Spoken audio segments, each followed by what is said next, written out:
Hey, what's going on everyone? Today we have the set 11 patch notes, so it's going to be coming live whenever it's the morning for you on the 20th. In fact, by the time this video is out, it'll probably out in the Oceanic region and maybe even some parts of Asia as well. But let's just get right into all the changes because there are a bunch of stuff we need to cover. We're going to be covering everything that's new in this patch, including cosmetics, rank rewards from the previous season, system changes, large changes, small changes, and all the bug fixes that they have in store for us. Let's start off with the cosmetics. So there's going to be a Chapter 1 pass and Pass Plus, so you could get new arenas, treasure tokens, little legends, emotes, shards, and booms. And apparently not all rewards are shown here, so there might be even more stuff going on in those passes. And then there are going to be the individual paid for arenas as well. So this one looks pretty sick. Not gonna lie, it's got like the whole heavenly theme going for it. And then they also have some chibis, Morgana, as we talked about in previous video, and also the majestic Morgana. And then they also have more Ari. Next up we have is Hundun and Dowsy.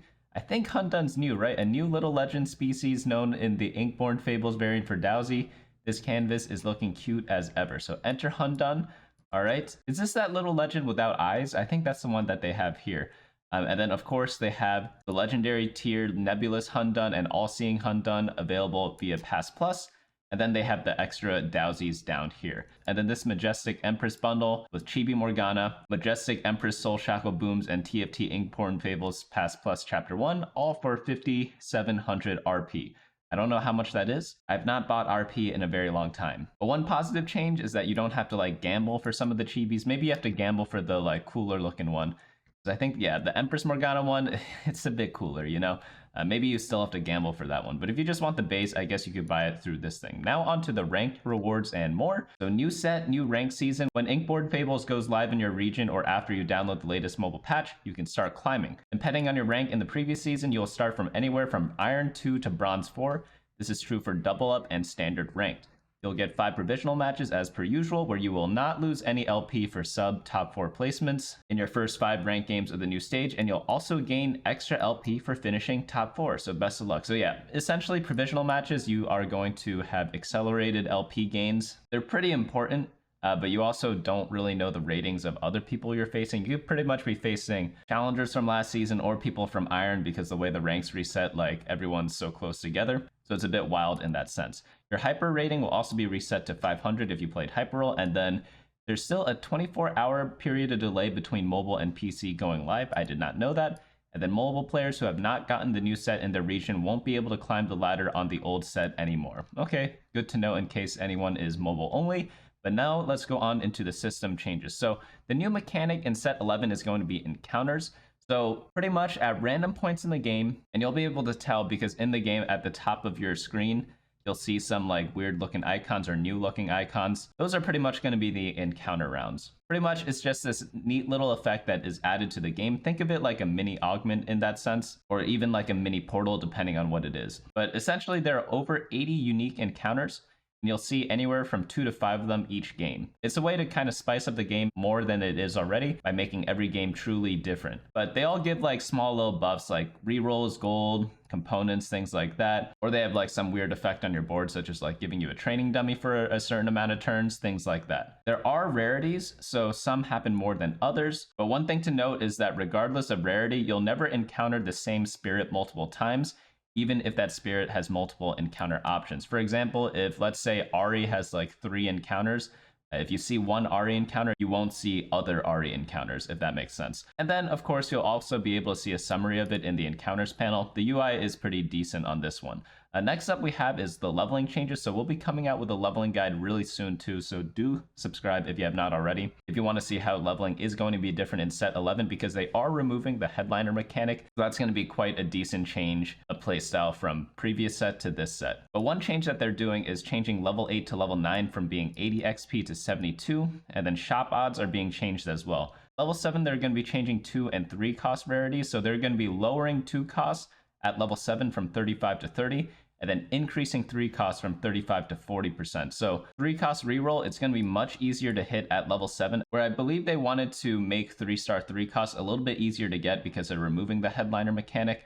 And then level 8, they are going to be decreasing the chance of 3 costs and then increasing the chance of 4 costs by 4%. So they're pretty much standard level identities based on what costs you want to focus on. So level 5 is going to be focused on 1 cost, level 6 is going to be focused on 2 costs, 7, 3 costs, level 8, 4 costs, and then probably level 9 for 5 costs. Well, realistically level 10, but those are kind of rare. So, but pretty much it's going to be level 5, 6, 7, 8 for 1, 2, 3, 4s. And then next change up we have are the carousels. The odds of seeing spatula on carousel have been reduced. I think this was kind of like too game breaking before. That's why they're changing it. Actually surprised it took this long for them to change it. I think it's because some sets spatulas are extremely powerful. Some sets they're completely useless. So I guess reducing the odds of like seeing spatulas fixes both those problems at the same time, depending on how they're going to be in the new set. New and renamed portals. So they're going to be revamping a couple of the portals and introducing a bunch of new ones. So starting off with champion conference, every stage gain a champion that fits your team. Gold subscription, gain a randomized amount of gold. All players gain the same amount. Gold opener, start the game with 7 gold. Okay, that's interesting. So they are removing econ starts by making everyone get the same thing at the start of the game. So gold opener is an interesting way to kind of get that old system back in like a weird way. Anvil buffet, all items drop as component anvils. Wandering vendors, start with a training dummy with 2 permanently attached support items. This one seems like a little wacky. I've not actually played on this one yet, but I'd imagine you just hard force a comp based on what support items you get. Lethal Legends, deal +1 damage when winning combat. Golden Symphony has been renamed to Golden Gala. Prismatic Symphony has been renamed to Prismatic Party. And then Crescendo has been renamed to Ascending Augments. Next up, we have our removed portals. So multi-talented, Showtime. Obviously, those are not going to be part of the new set because they're part of the old set mechanic. Training dummy, probably like a very unpopular one. Same with unit accelerator. Augment payout might have been like a little boring or maybe played out a little too much. I'm actually going to miss item payout. That one I thought was pretty cool, but I forget. Maybe it's one of the encounters. Treasure armory. This one they say overlaps. Same with loaded carousels. All right. Next up we have is large changes. So we have augment cycling. So each set they take out and bring back different types of augments or make new ones completely. These are the ones that are kind of like the old ones that are being taken out. So obviously all the trait link augments from the previous set are gone. AFK gone. Binary airdrop gone. Wow, these were 2 of my favorite augments. Blood Money, Cutting Corners, Cybernetic Uplink, Indomitable Will, Honor Roll, Parting Gifts, Reach the Summit, Spoils of War, Silver Ticket, Vampirism, Blank Slate. I never actually played Blank Slate. Like, I was too scared to click it. Contagion, Frequent Flyer, Good for Something 2, Infusion, Last Stand, Return on Investment, Rich Get Richer, both of them. Scrappy Invention, Spoils of War 2, Cruel Pact. Wow, they're removing Cruel Pact. I wonder what they're going to replace it with. Curse Crown, Determined Investor, Endless Hordes, Hologram, Spoils of War 3, Talent Search, Wellness Trusts, and What the For. Wait, you can't be removing what the... Oh my god, come on. They're also adjusting 2 healthy from 110 to 99 HP. And then here are the new augments that they're going to be replacing the old ones with. So Bandit Thieves, gain a Thieves Gloves. Okay, that one we played with before. Lunch Money, every 8 damage you deal to enemy tacticians gives you 2 gold. So it's like the opposite of Blood Money. Branching Out, after 1 player combat, gain a random emblem and an item reforger. This one was awful in the past, but let's see if it's going to be better in this set. Exiles, your units that start combat with no adjacent allies gain a 25% max HP shield for 10 seconds. Featherweights, your tier 1 and tier 2 champions gain 15% attack speed and move speed, bringing that old one back. And then Fine Vintage, completed items left on your bench for 3 rounds transform into a support anvil, gain an item component. This one seems very good for like a silver augment, especially if you're like lose streaking or something like that. I think this is going to be really good. Golden Remover, gain a golden item remover and 1 random component anvil. Golden Remover is pretty much one that you can reuse. Over encumbered, for this stage, you only have 2 bench slots. After that, gain 3 item components. Pick of the litter, open a special shop with 3 free 3-cost champions. Choose 1 to get 2 copies of. So you essentially get to choose which champion you could potentially hard force. Sharing is caring. At combat start, you gain 2 gold and your opponent gains 1 gold. Pretty good econ augment. And then Triforce, your tier 3 champions gain 100 HP, 10 starting mana, and 10% attack speed.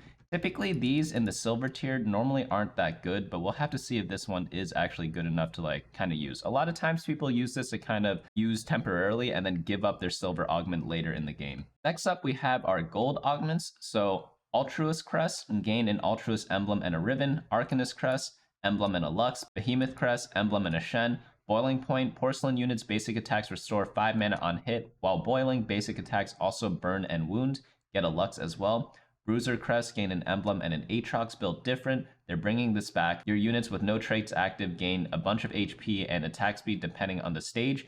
And then Call to Adventure Story Weavers. Every 2 takedowns, Story Weaver KO permanently gains 2 AP and 12 health. Gain a Garen and a Sivir. Dragon Spirit, gain a Dragon Claw. Every time you heal 8,000 health with Dragon's Claw, gain an item component with a max of 4 components. Dragon Lord's Crest, gain an Emblem and a Janna. Drop Blossom, gain a Nico. And your strongest Nico spells heal 25% more and slams for 30% increased damage. Each cast increases spells radius by 1. So they're actually bringing back hero augments. There are going to be a bunch of them that we're going to see a bit later. Dryad Crest, Emblem and a Gnar. Duelist Crest, Emblem and a Kiana. Dynamic Duo. Gain a random 5-cost champion and another random champion that shares a trait with them. Gain 10 gold. Extended Duel. Your duelists start combat with 3 stacks. At max stacks, they gain 10% Omnivamp. Gain a Darius and a Yasuo. Enter the dragon. After the dragon strikes, Dragon Lords deal 20% bonus true damage and you gain a Janna. Epoch. Now and at the start of each stage, gain 6 XP and 3 free rerolls that round only. Epoch Plus. Now and at the start of each stage, gain 8 XP and 3 free rerolls that round only. Both of these are great for like hyper leveling. So if you want to do like fast 8 or like even like a fast 9, possibly you could do these because they also give you like a chance to stabilize a little bit. Ethereal Blades, gain a Shen. He gains +3 range and his spell deals 100% increased damage. This is again one of the hero augments we talked about before. Faded Crest, gain a Faded Emblem and a Kindred. Fortune Crest, Emblem and Teemo. Ghostly Crest, Emblem and Shen. Grim Harvest, which is for Reapers. Reapers gain 8% crit strike chance and 4% Omnivamp. They gain this bonus again whenever they get a takedown. Does this give a champion as well? We'll have to double check that later. Haunted House, enemies that die while haunted by Ghostly pass 1 additional haunt to a nearby enemy. Heavenly Crest, gain a Heavenly Emblem and a Nico. Divine Rolls, at the start of each stage, including this one, gain 4 rerolls +1 for each of your Heavenly units. So obviously if you're hard forcing, this is going to be really good. Ink Shadow Crest, gain an Ink Shadow Emblem and a Senna. Invoker Crest, Emblem and a Janna. It's going to be epic. Every time a unique mythic champion becomes epic, gain 2 player health and 3 gold. Longshot, snipers gain 15% attack speed, gain a Caitlyn and a Kog'Maw after snipers have fired a total distance of 1,200 hexes. That is a lot. Gain a sniper's focus. That's actually a really good item though. Lucky Paws, gain a 2-star Kabuko. Your strongest Kabuko spell does 300% damage. If Kabuko kills an enemy, they drop 1 gold. I don't know how much Kabuko is going to be killing people, but I guess when the spell does a lot more damage, maybe it happens a bit more often. I have not actually tried this augment yet. Lucky Ricochet, trick shots bounce 1 additional time for 50% of original damage. Gain a Sivir and a Teemo. Mana Shield, whenever an invoker casts, grant the lowest health ally shield equal to 200% of mana spent. Gain a Janna. Midnight Siphon, gain a Yorick. Your strongest Yorick gains 25% max health and additionally deals 20% of his max health with his ability. Mind over Matter, get a training dummy and an Ari. Your training dummies have bonus health equal to 250% of your Arcanist combined ability power. Mulched for Dryad, every round gain 2 Dryad stacks. Dryads deal 10% additional damage, gain a Rek'Sai and a Gnar. Mythic Crest, gain an Emblem and a Nico. Porcelain Crest, Emblem and a Lux. Prize Fighter, gain an item component. This happens again every 3 player combats you win. Wow, I don't know how good this is as a gold augment because gold augments typically give like 1.5 items. So when you just get 1 item component, it's going to be hard to win 3 rounds unless it's like a lose streak meta. You know, in a lose streak meta, this is going to be fantastic.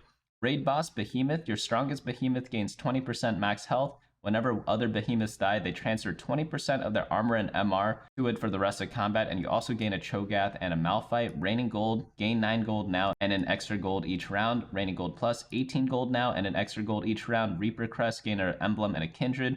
Reinforcement, the next 4-cost champ you buy is instantly upgraded to 2-star, gain 4 gold. Gonna be very powerful for some of these flex boards. Maybe even if you're hard forcing too, that could be the case as well. I think this is just like a decent upgrade. Reminds me of Starter Kit, but kind of at a different timing. Reverberating Bulk, bruisers heal 2% of their max health every second, gain a Kabuko and a Rek'Sai. Stage, gain an Emblem and a Zyra. Scoreboard Scrapper, every round if you're in the bottom 4, your team permanently gains 1.5% attack damage and ability power. If you're in the top 4, they have 10% more health. Kind of like one of those lose streak augments, but done in a much different way. Slammin', gain a random component. After each player combat, if there are no items on your bench, gain 2 XP.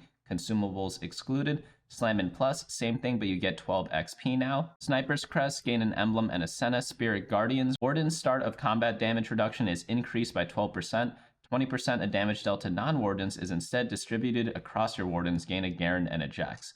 Stand United, your champions gain 2.5 AD and AP per active trait across your team, so they're bringing this back. Story Champion, gain a 2-star Garen. Your Garen's ability now grants stacking max health instead of shield. If he has more max health than his target, his ability deals 40% bonus true damage. So this is another one of those hero augments, but you do get a 2-star Garen, so I guess it's easier to kind of hard force, because I think the Shen one only gives you like one Shen. What was it called? Ethereal Blades? Yeah, you just gain a Shen. Let's go back down. We have Story Reaver Crest, gain an emblem and a ribbon. The road less traveled, gain 1 XP at the start of each combat. Each unique sage that starts in the middle 2 rows grants 1 more, gain a Zyra.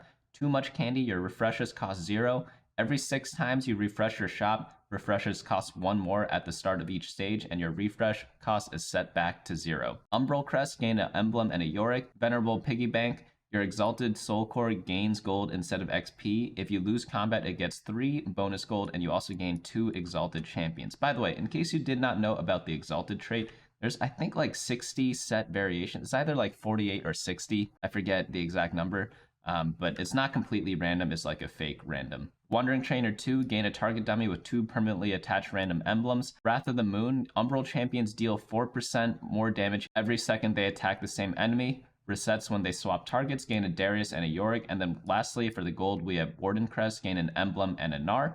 Next up, we have our Prismatics. Accomplice, which is gain a support, Thieves Gloves, and 8 gold. This one isn't really my favorite. I'd be really interested to see what the data is on this after the first week of the set, because to me it seems a little weak. At what cost? Immediately go to level 6. You don't get to choose your other augments. I think this one's perfectly fine. Seems like a really good top 4 augment. Altruist Crown, gain a emblem, Bloodthirster, and a ribbon. Arcanist Crown, emblem, Static Shiv, and a Lux. Baboom! Your champions deal 75% more damage for 2 seconds on every other cast. Behemoth Crown, gain an emblem, Warmogs, and a Yorick. Bruiser Crown, emblem, Bloodthirster, and an Aatrox. Build-A-Bud, get a random 3-star 1 cost and 1 gold. Call to Chaos, randomly gain one of the following: 66 gold, 70 experience, 40 rerolls that do not expire. Training dummy with 2 Zeke's Herald, training dummy with 2 Lockets of the Iron Solari, 3 Hole Crushers on an item remover, 3 Snipers Focus on an item removers, random 3-star 3-cost unit and 10 gold, 3 Thieves Gloves and an item remover, and 4 random emblems and an item remover. So this one is going to be a little wild because, like, literally, you don't really know what you're going to get. All of them seem pretty good value, to be honest. Maybe the training dummy ones are a little bit weaker. Kind of hard to judge just like off of eyeballing it. Stuff like this is where stats are like a really good way to evaluate an augment. But next up we have is Dragonlord Crown, gain an emblem, Gwynsu's Rageblade, and a Janna. Dryad Crown, emblem, Titan's Resolve, and a Gnar. Duelist Crown, emblem, Giant Slayer, and a Kiana. Faded, gain an emblem, Sunfire Cape, and a Kindred. Fortune Crown, emblem, Sunfire Cape, and a Teemo. Ghostly Crown, emblem, Bramble Vest, and a Shen. Heavenly Crown, emblem, Hand of Justice, and Nico. Ink Shadow, emblem, Even Shroud, and Senna. Invoker, emblem, Deathcap, and a Janna.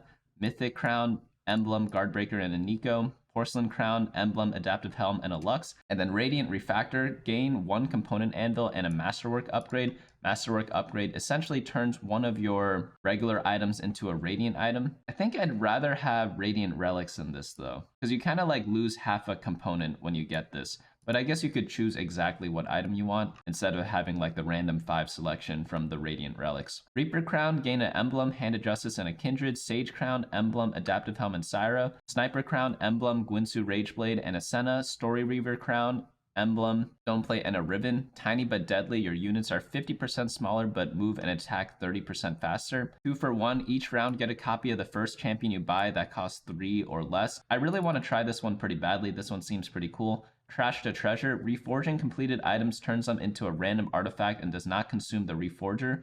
Gain a reforger and 2 component anvils. Umbral Crown, gain an emblem, redemption, and a Yorick. Wandering Trainer 3, gain a training dummy with 3 permanently attached emblems and 6 gold. This one's going to be really fun. Warden Crown, gain a Warden emblem, a redemption, and a Gnar. Next up, we have our core items. PSA, Crown Your Darlings. Crown Guard, when equipped during combat, Crown Guard will grant the bonus AP instead of granting nothing. The shield will still not apply. Oh, I see what they mean. It's like when you put Crown Guard on someone, they get like a shield at the start of combat. But if you put it in during combat, you obviously do not get the shield, but you'll get the AP instead.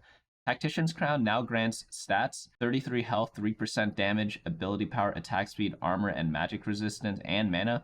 Wow, they just buffed like the best item in the game. But spatulas are a little harder to come by, so maybe that's why they kind of did that. Support items, needlessly big gems, gold generation has been removed.